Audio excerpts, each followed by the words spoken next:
Ce 31 décembre 2022, Nathalie Marquet n'avait pas tellement le cœur à la fête.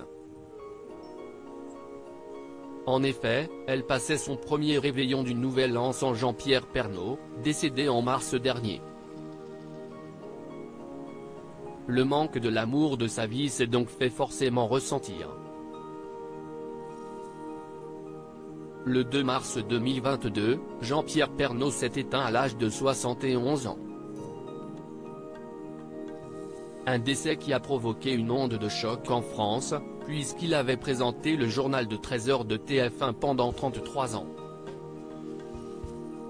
Sa femme Nathalie Marquet, ainsi que leurs 2 enfants Lou et Tom, ont été profondément attristés et rendent, depuis, régulièrement hommage aux journalistes. Dans leur deuil, ils sont épaulés par Julia et Olivier, les 2 premiers enfants de Jean-Pierre Pernaut, nés de sa relation avec Dominique Bonnet. Très active sur Instagram, Nathalie Marquet fait souvent part de la solitude qu'elle ressent depuis la mort de son mari. « Il me manque tellement », avait-elle ainsi écrit en décembre 2022, après avoir vu une vidéo d'archives d'elle et son époux à la télévision. Par ailleurs, elle est persuadée que l'homme de sa vie lui envoie des signes depuis l'au-delà. Incroyable, je vais au marché ce matin, au moment où je m'arrête pour acheter des plantes pour le cimetière, j'entends notre chanson Mon amour. Un jour mon prince viendra, encore un signe de toi, s'était-elle émue il y a quelques mois.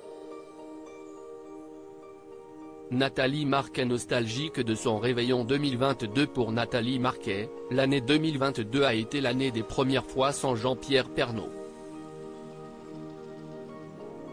Ses enfants ont fêté leurs anniversaires sans leur père, et toute la famille est partie en vacances à Punta Cana, pour les fêtes de fin d'année, non sans ressentir un grand manque.